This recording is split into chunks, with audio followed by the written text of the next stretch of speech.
మన రక్షకుడైనటువంటి ప్రభువైన యేసుక్రీస్తు పరిశుద్ధ నామమున మీ అందరికీ కూడా నా హృదయపూర్వకమైన వందనాలు చెల్లిస్తూ ఉన్నాను.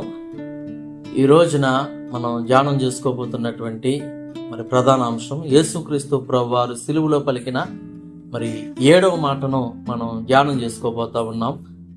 లూకా సువార్త 23వ అధ్యాయము 46వ వచనంలో మనం చూసినట్లయితే, తండ్రి నీ చేతికి నా ఆత్మను అప్పగించుచున్నాను అనే మాట. ఆయన ఆత్మను తండ్రి చేతికి అప్పగించడం అనేది ఇక్కడ కీలకమైనటువంటి విషయంగా మనం ఆలోచన చేయాలి. ప్రియ దేవుని బిడ్డలారా, చాలా మంది మనం ఆత్మ విషయంలో ఆలోచన లేని వారంగా ఉంటున్నాం. శరీరానికి గాయమైన, శరీరానికి ఏ ఇబ్బందికరమైనటువంటి అస్వస్థతలు కలిగినప్పుడు వెంటనే వైద్యుని పర్యవేక్షణలో శరీరాన్ని బాగు చేసుకునే మానవులుగానే ఉండిపోతున్నాం. కానీ దేవుడు ఎన్నుకున్నటువంటి ఆధ్యాత్మికమైనటువంటి ఆత్మీయ జీవితం వైపు మాత్రం ఏ మనుషులను కూడా చూడట్లేదు. క్రీస్తు ప్రభు పునరుద్ధాన శక్తిని పొందుకున్నటువంటి మనం నిశ్చయముగా ఆత్మీయ జీవితాన్ని మనం కాపాడుకోవాలి. తండ్రి అయినటువంటి దేవుని ఆలోచన ప్రణాళిక ఏంటి అంటే, మరొక దేవదూతల వలె మనల్ని ఆయన స్థాపించుకోవడానికి ఎన్నిక చేయలేదు.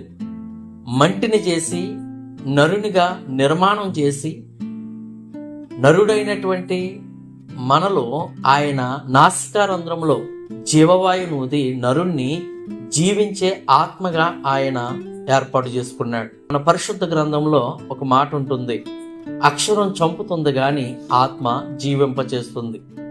ఆత్మ జీవింప చేయను అనేటువంటి ఆలోచన దేవుడు మనకి తెలియపరుస్తూ ఉన్నారు.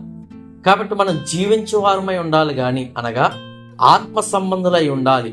ఈ ఆత్మ శరీర మరణం మొదటి మరణం అయితే, ఆత్మ కూడా మరణం, అనగా ఆత్మకు ముగింపు పలికేటువంటి వాడు యేసుక్రీస్తు ప్రభుల వారు.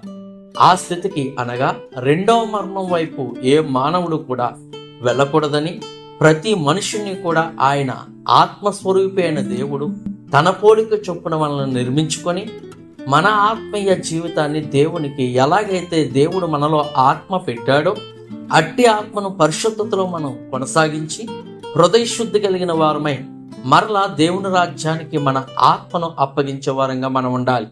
ఆయన లేఖనాల్లో అంటున్నాడు, నరులారా తిరిగి రండి అని ఆయన ఆహ్వానం పలుకుతున్నాడు.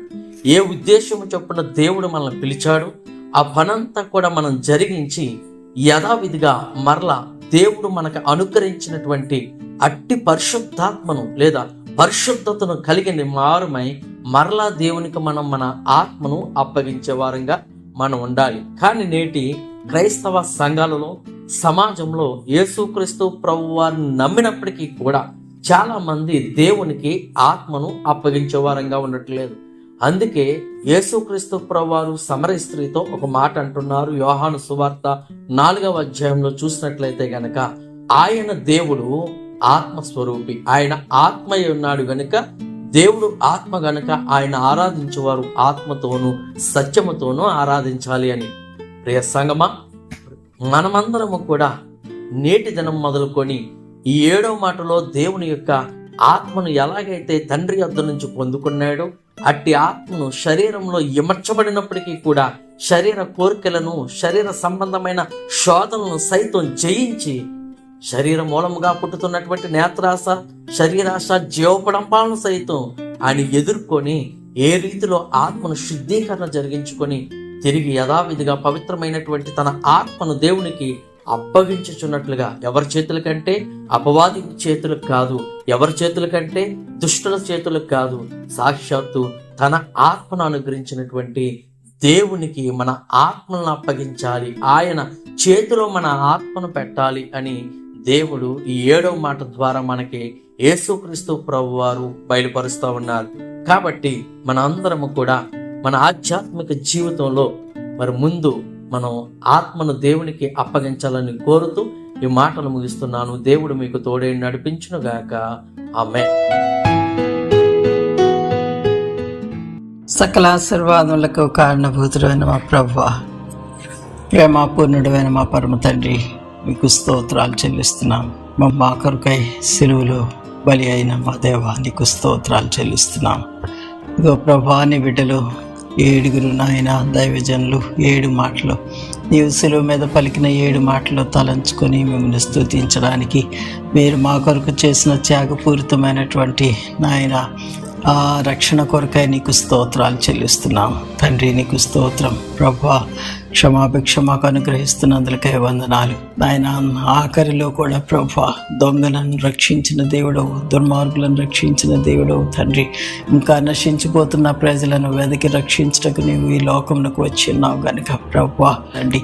ఇదిగో నాయన, చెప్పబడిన ఈ మాటలన్నీ కూడా నాయన దేవా మీరే నాయన వాటిని ఆశీర్వదించి దేవ వింటున్న ప్రతి ఒక్కరి జీవితాల్లో గొప్ప మార్పు దయచేయమని ప్రార్థన చేస్తున్నాను. గొప్ప రక్షణ దయచేయండి, నిరీక్షణ దయచేయండి, నిత్య జీవం దయచేయండి.